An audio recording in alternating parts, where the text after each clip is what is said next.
Hello everyone, welcome back. You're watching Empyrion Galactic Survival episode 115.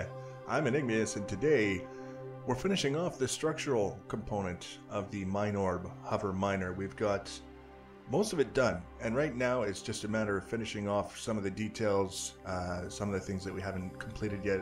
Nothing major really. We're close. We're very close to being done. What I'm doing here with that little detail that I just put on the flat side is trying to make it look once again as round, as spherical as possible. If we leave the big flat sides flat the way that they are, it doesn't look round anymore.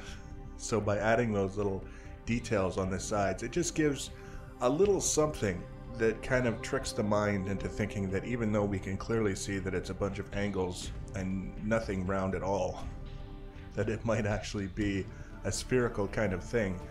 Another important detail, of course, is access to the vessel. What I've done in the past with small vessels and hover vessels quite often is just leave like a 1 block wide entryway, and even in those cases where I've had a door on the other side of that entryway, it's kind of a pain when the ship isn't sitting completely flat to get through those wide areas. So this time around I just decided we're just going to go for it. We're going to do it properly right from the beginning. A proper door 3x3 should be easier to navigate once everything is all said and done, because we are talking about a mining vessel that's probably going to be on uneven ground quite regularly. So you can see we've added the little details all the way around to try and keep things looking a little bit more spherical. This is where I mentioned we would be adjusting the placement of things like generators and such so that we would be able to avoid some of the radiation issues that will be coming with the 6.0 alpha patch. So we're moving the generators down underneath by the RCS units because they're generators, you don't have to interact with them once they're placed unless they're damaged, and placed where they are now, if they're getting damaged, the rest of the ship is going to be in pretty rough shape too, because it's pretty central. There's quite a lot of protection when you get right down to it. And then I'm placing the fuel tanks so that they're far enough away from the cockpit that you don't have to go too close to the fuel tanks in order to get into and out of the cockpit, and also placing them in a way that they're still readily accessible so that you can add fuel cells to them when you need to. It's kind of pointless to bury your fuel tanks for obvious reasons. You have to get in there from time to time and replenish the fuel. So we still have a few holes to plug with thrusters, which is simple and straightforward, and then I'm just kind of filling in with blocks around the things that I'm placing now. A little bit of extra protection here and there, smooth things off a little bit.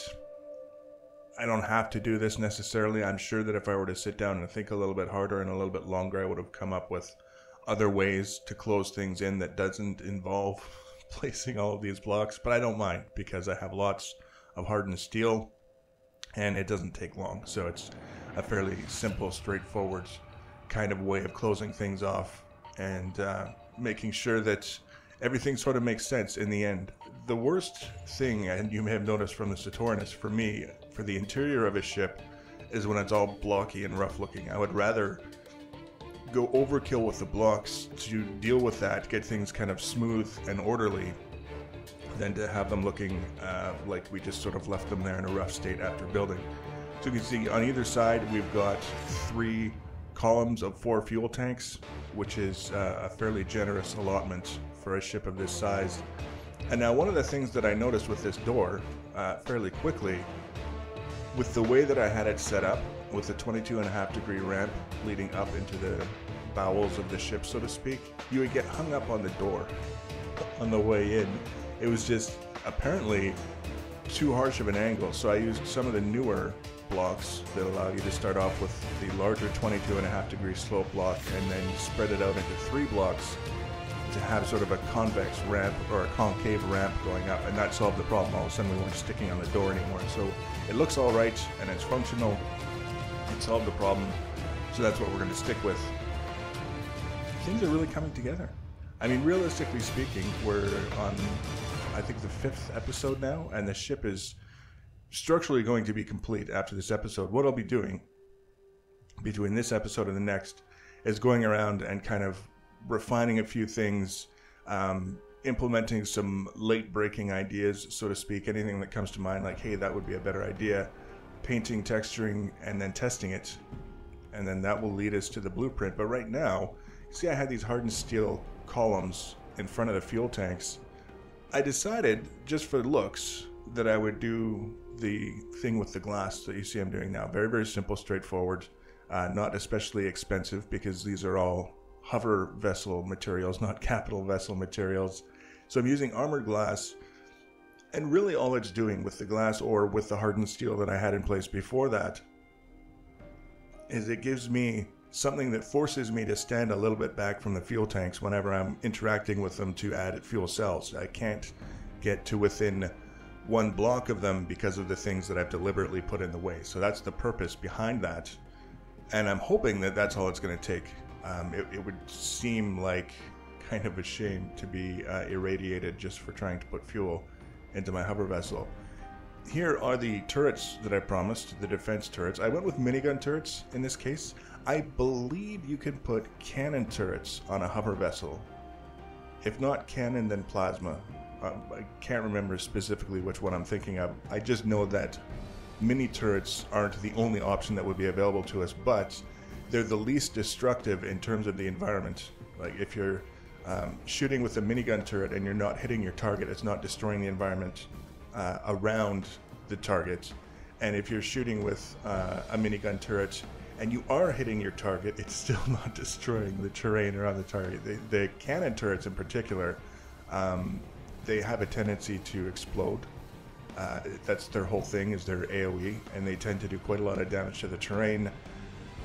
If you've got one of these guys parked in your base and your base comes under attack by a drone, I personally would like to think that if you're in a multiplayer environment, it's not going to be destroying the ships of other players around you because you chose the wrong weapon. Who knows? The other reason is because I just tend to use minigun turrets by default, especially when I'm putting them on in a situation like this, where it's mostly critter and drone control that I'm thinking about, where you don't need a ton of firepower. The minigun is a pretty comfortable go-to for that. So in addition to placing the turrets, as you can see, I'm placing these weird sort of features. I don't even think there's a name that I can come up with other than features. Building up with the hardened steel around the turrets, and this is again very similar to what I was doing on the sides. The flat sides of the ship is just kind of giving something in there that continues this pattern of making things look less flat, potentially a little bit more round. I haven't decided what I'm going to do in the middle there. We've got like a 3x3 section. You can see I tried something and I realized partway through that it wasn't going to work, so we removed it. I want to do something there. I'm not 100% sure what I'm going to do, but once I figure it out, then I will do it. You get the idea. I mean, it's coming together fairly quickly. We need some lights. We need some details, a few things here and there. I need to go through a checklist in my head to make sure that everything that we need in terms of utility on a ship like this is in place. I've got containers. They're going to be going in. I think I actually got footage of me placing containers in some of the places where I put them to try and make use of this space that we've got without necessarily making a mess of things and just making it cluttered. You can see here an oxygen station. It seemed like a really good spot for an oxygen station because as soon as you come in the door, bam, there it is.